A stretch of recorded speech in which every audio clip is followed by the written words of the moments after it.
welcome to our third corner convo. I'm the Reverend Dr. Jonathan Chapman, pastor of Westfield Church, and today we have Bucky Lobush with us, the new director of Killingley Parks and Recreation.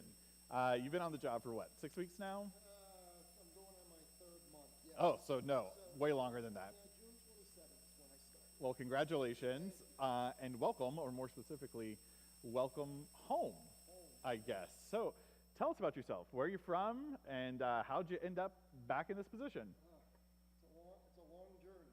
So I actually grew up here in Killingley.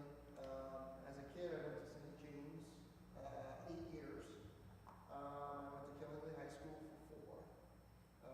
Graduated in 1988. I was a baseball player, so I did a lot of sports. Obviously, in Killingley, I was in the Little League system, and then in high school, played high school baseball. I wanted to be a ball player. Growing up, I didn't think I would be in recreation, but I ended up going to college at Avery Point for 2 years, University of Connecticut at Avery Point, and then I got a partial scholarship to UConn. At that time is actually when I decided to do recreation. I was going to be a phys ed teacher, and then I had talked to my coach at Avery Point about possibly switching, but I had taken so many courses that were similar to education that I asked what type of program could I get into other than phys ed. And he had mentioned Parks and Rec Management was a new program up at UConn Storrs campus, and they were taking about 15 to 20 students. And so I applied, and it's in the School of Education, so I applied, and I got in. And so I played ball up at Storrs, Division I baseball for UConn, but I had a lot of injuries with my shoulder, and so when I got to that level too, it was a lot more difficult. At every level that I had played, moving forward, I always won. All the teams I was on, we had won championships. I was on the Danielson American Legion team that won the state championship with Ralph Brennan, who we can talk about a little bit later because there's a connection there with the recreation department. But yeah, so I went, played at UConn, and then I graduated. I had started having more arm problems, and in my last season, I decided not to play. And so I focused on school, and because I had done baseball, I had only taken the minimum amount of courses, so it took me 5 years to graduate. So I got my degree, and my first experience, other than, I always call playing baseball in Little League and those type of things recreational, but my first real experience wasn't until I did an internship in college at Mansfield Recreation. And so I did a couple years there, a couple months there, and then I graduated, and you had to do an internship as part of your graduate work, and I went up to Putnam, for the town of Putnam. Willie Busquet, who's still there as the director. I worked under him for a summer. And then I couldn't find a job. Nothing had opened. So I applied down at the casino as just a change person, just to make extra money, because I did have student loans. And so I was there for 6 months, and then a job opened up in Killingley for the Parks and Rec Department as a recreation supervisor. And so I applied for the position, and I got it in 1994. I worked here for 4 years under the direction of Rich Calarco, who was the director. And in 1998, got a lot of experience, obviously, as a rec supervisor, but in 1998, position opened up in Brooklyn as a director. And at that time, I thought that Rich would never leave Killingley. He was really, did a lot of stuff. We did the Haunted Trail. He was into the theater. And I was like, I don't think I'll have an opportunity to ever get to that next step, which was director's position. So I took the director's position in Brooklyn. And lo and behold, I was there for 24 years. Um, so then I basically was there for 24 years, and this job just opened up, and I had to make a decision on to whether or not I was going to stay and finish my career there, or take that leap and have an opportunity here in Killingly. And here I am. And here you are. And I'm back. Like So, coming home. yeah, it was awesome. It was a great feeling too, because the neat thing is some of the people were still here in 1994 that are here now that I'm working with. So it's kind of been a great experience. So you've been around for a while in our quiet corner, our I area. In 1994, I was 9. So, there's a lot of people who are down on Killingly. I know. From your perspective, because you're looking at it from a different angle than many people would look at, what do you see that we've really got going for us that can help people kind of move beyond that narrative of being down? I think, well, first of all, I think part of the problem is that there are issues in every town. It's how they're magnetized. I feel like, it was people jump on and then they stick with going after what they're one subject, and it just, instead of moving on, there are so many positive things that have happened or can happen that just haven't been reported in Killingly. And I feel like if you saw more of that, I think it would take away from some of the negative things that you've read or you've seen that are always hopped on. And I mean, I've been through it. You've seen things in Putnam, but they have that community atmosphere there. Brooklyn, I tried to bring that community atmosphere, and coming here was one of the main reasons why I chose to come back, is because I think Killingly has that community connection. I really do. And I thought by me coming here, I thought it would be a positive step, especially at the time where all those negative things were happening. Kind of a local kid coming back, and now I want to kind of move forward, move past that stuff, and just get the department to, at least on the recreational side, to grow. So. Yeah. So, part of that struggle, I think, for our community and our region is the very present political divide that we encounter. We see this in the last couple of years over the mascot issue. We see it every election day coming up. It's pretty, just today on WINY, there's been a lot of divisive stuff about local politics. How do you see your role as helping us move beyond the political divide and reminding us of what we have in common? The nice thing about recreation is you really don't take a side. We as far as I feel, I mean, I'm a Democrat, okay? I have my beliefs, but I have Republican friends. I don't look at it as sides. I really like the let's work together thing. I know it's hard because I know people have different ideas, but I really think if you're going to get something accomplished, the only way you can do that is if you bring everyone together. And I actually do that, even though it's not political. I do that at our department. Now, I'm coming from 24 years. I only had myself and my assistant, so I was in a smaller town than Killingly. We always tried to do that team thing because, well, if you go back, that whole history of playing ball, playing sports, how do you accomplish, basically that goal of winning is by playing as a team.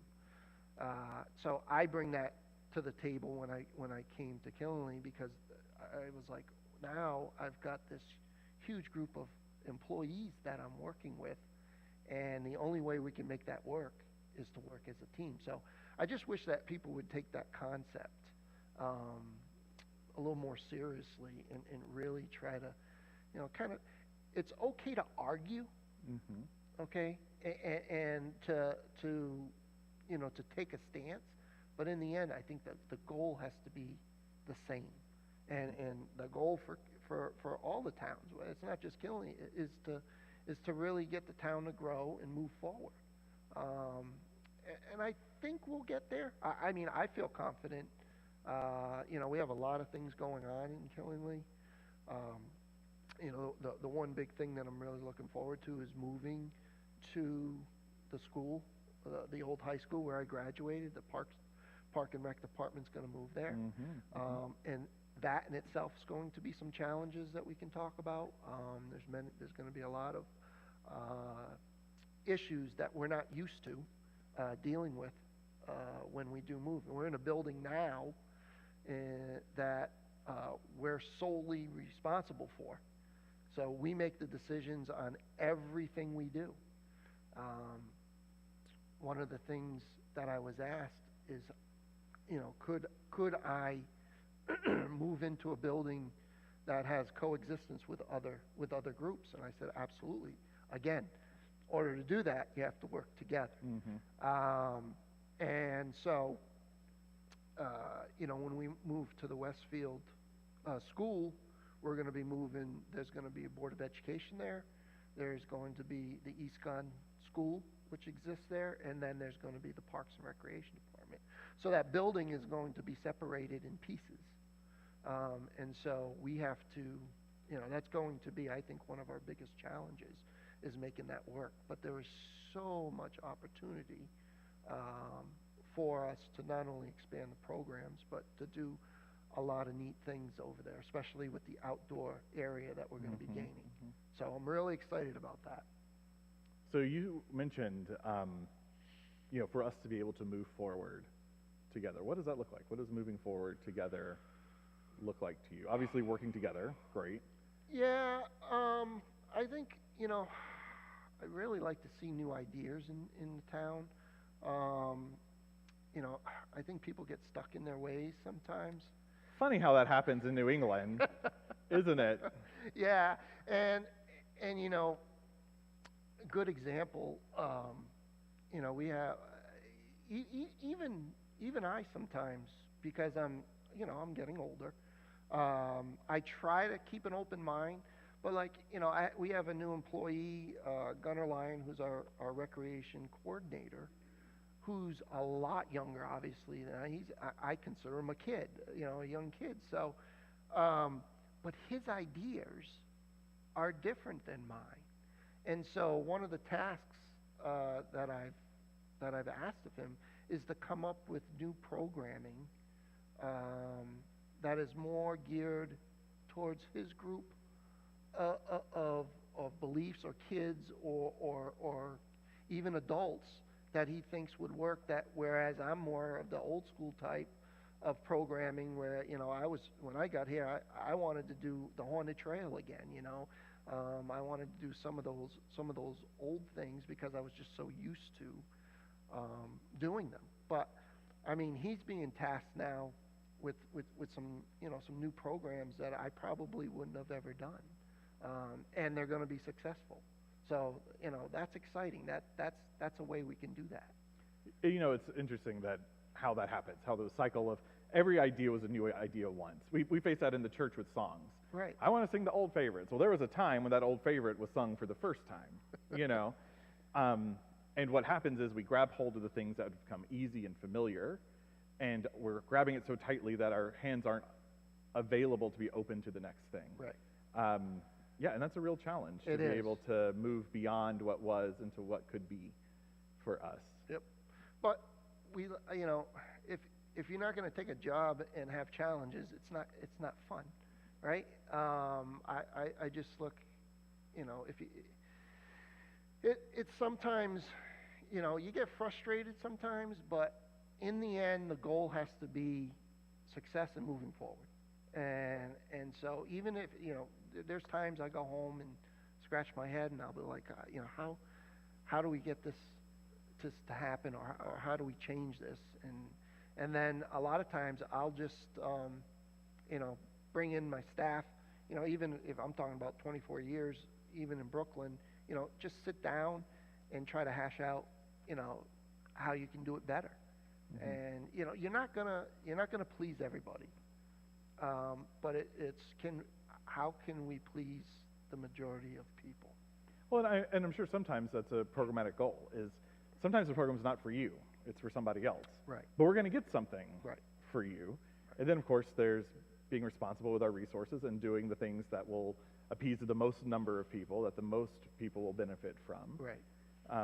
That's great. So there's a big new program coming up in a few weeks. Tell us something about Killingly's Wild Night Out. Wild Night Out this week, actually, this Friday. Oh yeah, Friday. You're right. My timing's off. That's okay. So, when I got the job, June 27th is when I started, and as you know, we had some cancellations of some other special events, which were controversial in town. And so let's just name that. So Killingly's Bike Night got canceled. Bike Night got canceled. And there were a variety of opinions. Right, and I kind of came in at a really in a tough situation. And so I took on the task of saying, let's sit down as a group with my staff, and I said, we've got a short window to do something before we get into more of our fall and winter programming that was already put together. And the other problem you got to understand too is when I came in, the budget had already passed, so I'm working with an existing budget. So we're kind of limited on adding some new programming. But so we decided, actually, my assistant director Anthony and I sat together. Westfield is like 100% Team Anthony. Yes. Well, I am. Anthony, if you're watching, yes. You're the best. Yeah, Anthony is a real go-getter kind of person, and I'm fortunate when I came here. Even though there's a lot of things that I can relate to from back in 94 to 98 when I was here, there's still a lot of things that happened that got to be brought up to speed. Brought up to speed. So Anthony has done very well to do that, and it's made my job a lot easier. And so, I tasked him with I said, look, let's put on a special event, but let's do it somewhere else in town. Let's not do Main Street. Let's do somewhere where we can put the band that we were going to have at Bike Night.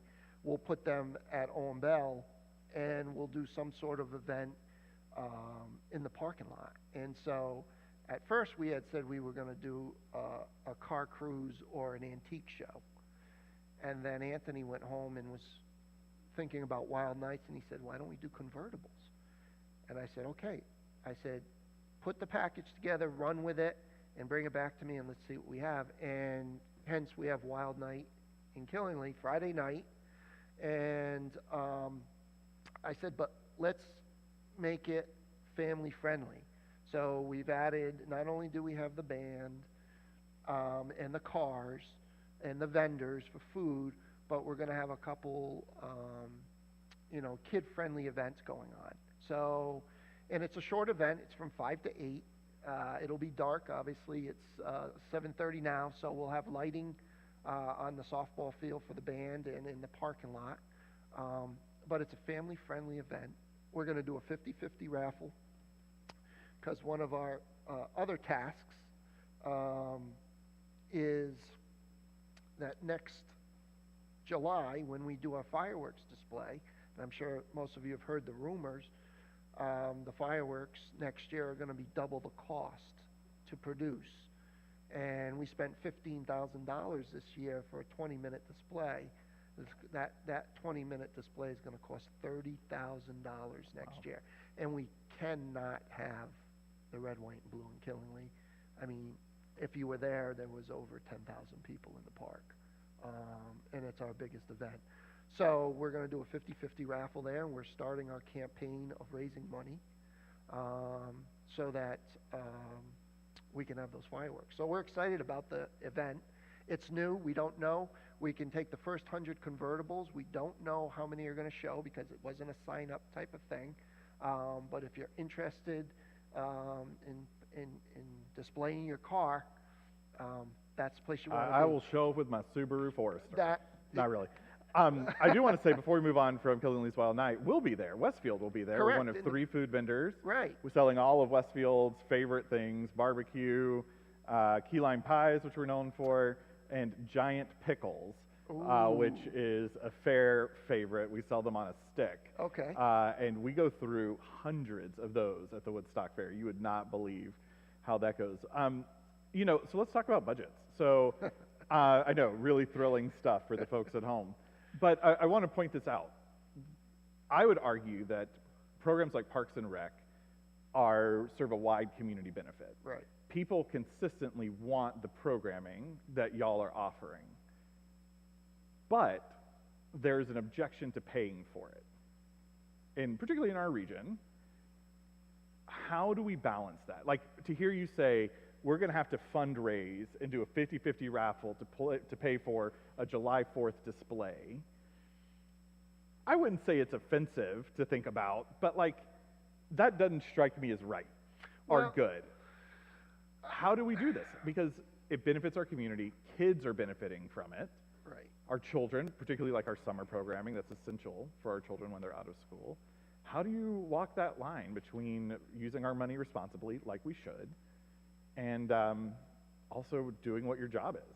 Well, you got to understand too, part of the problem is that obviously the times we're in. We're in a really tough The economy's tough, economy. no doubt. So, and part of the reason why Bike Night was canceled, again, some of those sponsors pulled out. So some of those dollars that we were getting, that we're dependent on. That And we're people, dependent I on. worked on that committee for Bike Night for years. Right. It's an expensive event. Yes. It was not a cheap endeavor. Correct. But at the same time, let's be fair. Neither is the 4th of July celebration. If you think about, $30,000 is a lot of money.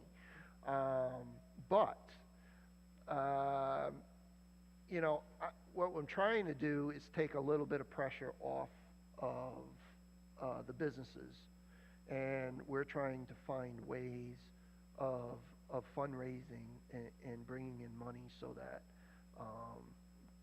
we can do the same things. But again, one of the first things I did when I came into town, I went to some of the local restaurants and some of the people that own those restaurants and said, look, we do need the big corporate sponsors, okay, no question about it. But there are a lot of businesses in the town of Killingly. And if we can get just a couple $100 from everyone, imagine how much money we would make. And what we could do. And what we could do with it. So, I'm going to be out there on the beaten path and trying to get those dollars so that we can do those things. And, we talk about budgets all the time, and they're always, you're always looking to go with a bottom line every year or make cuts. But there are things you can do in recreation that don't require cost to the taxpayer. Thankfully in Killingly we have a revolving account, and I had it for 24 years in Brooklyn, and it's basically a money in, money out account. The money that you bring in that you charge for the programs pays for those services. So any costs that are incurred, so you have a zero balance at the end of the day. And so those are kind of those different ideas that we do to try to offset budgets. But again, we're moving to Westfield Avenue. We're going to need additional help with maintenance. Because we're gaining more facilities. So there's going to be costs. So we're going to have to be pretty imaginative um, when we move there, and try to. But again, there's so much opportunity there. There is a lot of potential. And one of the things we haven't even touched upon, that recreation, a big revenue generator that has potential, is our theater program. And if we, that school has one of the biggest theaters around. I'm pretty sure it's between 800 and 1,000 seats. Nowhere else around here do we have An auditorium. an like auditorium that size. So, it's not just about, the Killingly Theater Group. There's opportunities to bring outside venues Shows, in. right. Shows, concerts, dance recitals, and there's revenue streams that we have to look at. So, How many people are on staff at KPRD? yeah, that's amazing to me because there was only 3 of us back in 94, 95 in the office. Well, what is it now? So I have myself, the assistant director, which is Anthony, and then Gunnar is a recreation supervisor, and we basically call Gunnar Bucky 1994 because he is what I was back then in that position. And then we have 3 office positions, and everybody has their own titles. One of our office positions basically handles the financial billing and deposits, and then the other handles a lot of the registrations, and then our third receptionist handles. We have a lot of people that come in and do in-house registration, and so they handle the window on a daily basis. But I've also tasked them the same thing. We use that team atmosphere. I've tasked them with not only doing the administrative stuff in the office, but they have ideas and have come up with programs that Killingly has run. For example, I'm just blown away on Wednesdays as to how many seniors come to our movies. We have movies at 1:30 in the afternoon, and we've had 45 to 50 seniors coming in, even during COVID. So I just think it's just incredible. And they came up with the idea, the ladies in the office. So, kudos to them for doing it. And they go down in the kitchen, they cook up a little dessert for when the seniors come, and the seniors really feel like they're cared for. And like they're part of the department. So, and I gave a little spiel before the movie started, welcoming them, and a lot of them I knew from over at the Quinnebog Valley Senior Center, which was where I was located in Brooklyn. We had offices close to them, so in the same building. So I knew a lot of the seniors. So it's nice because I get to see them on a daily basis now. So about 6 staff people, main So staff people. Main, and then we have our parks department that I have to oversee, and so we have 2 full-timers there and 2 seasonal workers. So we have four staff. So 10 folks that you're responsible for. 10 folks. So of those 10 folks, which is your favorite? I'm just kidding. You should not answer that on the record. How would you, lifelong Quiet Corner kid here, how would you sum up the people of Killingly in the Quiet Corner? Great question. So, I know. I'll give you a good example. So this evening, I actually had a rec commission or rec board meeting at 6 o'clock before I came here. And one of the things that I reported, most people remember Joyce Ritchie, who just passed away. And for those who don't know, they started a GoFundMe page in her memory. And I played ball with her son David. So David and I are friends. And so they said they wanted to, and I'm sure if you saw the obituary, they wanted to donate the money to Killingly Parks and Recreation, to the Owen Bell, to have something at Owen Bell. And when that happened, I was just blown away as to how many people have donated in her memory. And to this point, we're closing in on $11,000 in donations, which are going to be used to put up a pavilion at Owen Bell in her name, near the concession stand where Ra-Ra's is currently housed. We had a pavilion there, and a lot of the handicapped people that would come down would sit under there when they were eating ice cream, but that pavilion had rotted and had to come down. So we're replacing it, and we're going to do a dedication to Joyce. Oh, that's lovely. In the future. But to answer that question is the community really came together. And I think, obviously, she touched a lot of people. But I think when something happens or when something's needed, I think this community is just as strong as any other community, and they really do come together and really, push forward and try to get something accomplished. So There's a real generosity here. Yeah. And a resolve. Yeah. Behind Yeah. that. I mean, again, Killingley has the same issues that other towns have. We have low income here. We have people that are in need. And so I think if, we come together and help, try to help everyone, I think it just makes it a better community. So. I want to open it up. Anybody here with us in person have a question or a thought? Christine, yes, thank you. Hi, I have a couple actually. So I've lived in a number of towns. I'm just back to the quiet corner after 35 years of being away. And it occurs to me that in each town I've lived in, there's been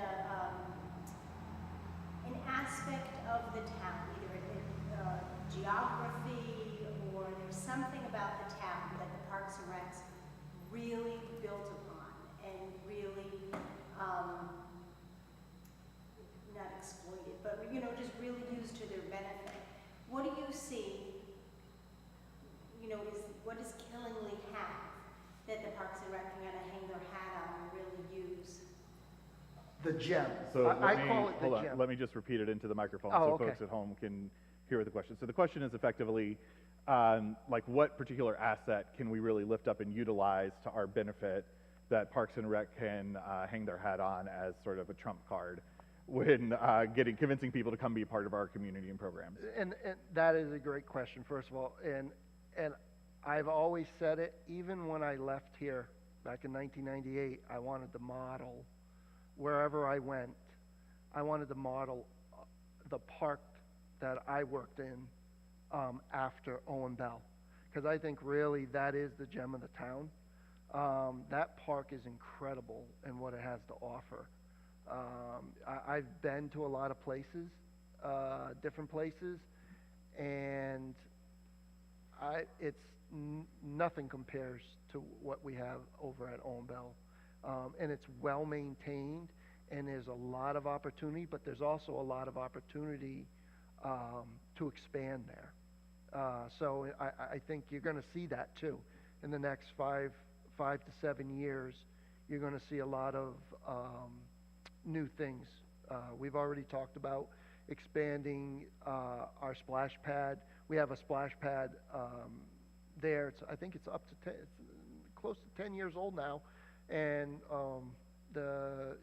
they want to make a little toddler area now for kids that we're looking to do.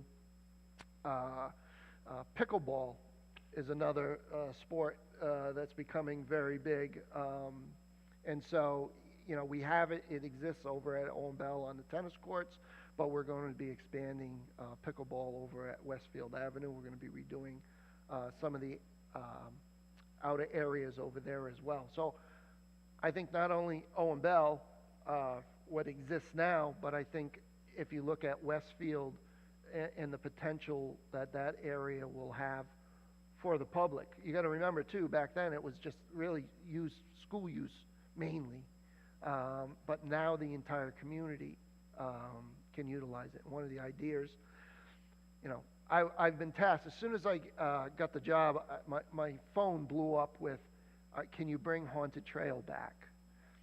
Can you do something for Halloween? We do the Hocus Pocus program, and we do the Scarecrow Kingdom in the park, but they really liked that Halloween event that we did for many years. Unfortunately, at Owen Bell, the castle and the tunnel, which were the two structures that were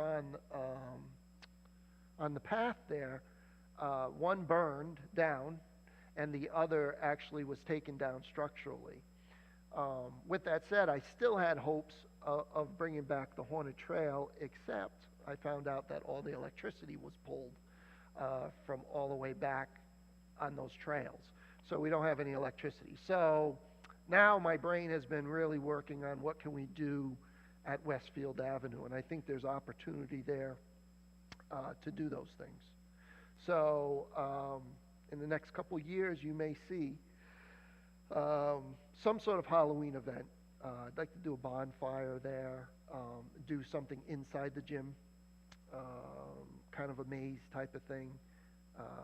But there's all kinds of opportunities. So Owen Bell's the gem of the town, in my opinion, but then the opportunity of expanding over at Westfield, I think, will really put Killingly in a good position. Great. You said you had another one? Plan to teach children to swim? So the question is about teaching kids to swim. That is a good question. So when I was here in 1994 and 98, we actually had a swim program at Hygeia. It was very costly then, and it's very costly now, to have a certified instructor and then lifeguards. That's why the Hygeia Reservoir, we only open it to swim at your own risk now because of costs. I think a lot of people, there is no, other than now the YMCA that has been built in Putnam, there really is no other areas that offer swimming or even lessons. And I think it's very important that kids learn at an early age. So if we can do something financially and make it work, I would love to see that. There is also a plan in the future to expand, because a lot of people do use Hygeia Reservoir. So in our 10-year capital expenditure program that I've put together in this short 3 months that I've been here, one of those options is to expand the waterfront there. There is room on the right side of that property to clear out and make more beach area. So it's not out of the realm of possibility of doing it. It's just a matter of getting the funding and the backing. So there you go. Other questions? Donna, Lynn? Looking at the Westfield Ave, when you looked at the plans, was there anything that maybe you wanted to change a little bit? So the question is, what if you could change something at the new Westfield Avenue site, which is the old high school, not the old high school where you are now, but the old high school, is there something you would change? Yeah, the gymnasium, obviously, it's going to be shared, so there's restrictions for us, and that's that challenge that I talked about earlier about moving over there. So we're not going to have opportunity while EastCon's there to utilize the gym during the day. So that kind of limits us. So we're going to have to really think about expanding and doing different things during the weekday while they're in school. That also doesn't disrupt what's happening there. We've talked about, there's going to have to be certain rooms that are sound barriered because they're directly above us. And it's a tough learning environment if you've got people doing, I'm just making up an exercise class. Yeah. Exactly. So we've got to be very conscious of what's going on. And same, likewise for the Board of Education. I mean, they're there as well. Their IT, the town's IT is also going to be in that area, and we're going to be also sharing space with the Killingly High School Wrestling, who doesn't have a home for practicing. So we've got to make that work. It'd be, everybody wants more gym space. It's the one thing that we all wish for. But we can make it work. And the one thing everybody always wants is more storage, because we just seem to always hold on to things. So the building we're in now has a lot of stuff in it. Theater in particular, there is a lot of costuming that people probably don't even know about in the basement that we have. There's a lot of props, a lot of wood products, structures that have been built that we're going to have to move over. So it's going to be a challenge, but we're looking forward to it. So we are coming in for a landing, but I want to give you a chance. What is something you haven't told us yet about that you want us to know about your work, something exciting coming up, what you're looking forward to? Well, I'll tell you that one of the things, I'm surprised no one asked what the hardest transition was for me. What's been the hardest transition for you? Answering the phone and saying Killingly Parks and Recreation, because for 24 years I said Brooklyn Parks and Recreation, and someone called me the other day and I said, "Good afternoon, Brooklyn Park." Killingly Park, and they started laughing, and I was like, "Oh my God, I did it again!" And they were like, "It's okay," and I'm like, I was just it's like, maybe I shouldn't answer the phone. I'm just going to let the office answer it. It's been tough to get used to that because you do it for so long. It's such habit. So now I just say KPRD. Easy. Easier. Yeah. Easier. Something else that nobody ever knows about me either. I'm surprised you didn't ask me how I got my nickname. They don't know a lot of people don't know what my real name is, Matthew. Oh. So that's good gospel name. Good gospel name. Yep. So that's always interesting. And then the biggest thing is I'm 52 years old and I've never had a cup of coffee. Good for you. I'm not a coffee drinker either. Yep. The only second test I would ask you is, are you a Coke or a Pepsi kid? Well. Tread carefully. Yes. There is a correct answer to this question. I actually like both. I can't drink them. That's a good neutral political answer. Yeah. Did you hear that? Yes. I actually have to do ginger ale now, unfortunately. Oh, so. Bummer. Yeah. Bummer. Well, Bucky, thank you so much for taking the time to come chat with us. Thank we you for love having me. collaborating with you all over there. Look forward to many future ones. You can actually come to one of our next KPRD Westfield collaborations the Friday before Halloween. Here we are showing Hocus Pocus, which I meant to ask you, how do you feel when other towns steal your ideas? Because damn, if Putnam didn't steal this one from us, I'm looking at you, Putnam. Yes. In September, but they're book ending it at least of the season. Yeah. We've been doing Hocus Pocus showings for going on 10 years now on our front lawn. We have a great time. Wear a costume with your kids. Get them to bring a canned good. We'll have s'mores and a whole lot of fun. That's the Friday before Halloween. And of course, we'll be out at Killingly's Wild Night Out on this Friday from 5 to 8 with all sorts of fun things for you to be a part of. Bucky, thank you for your time. We'll keep you posted as to when the next corner convo is, and we'll see you then.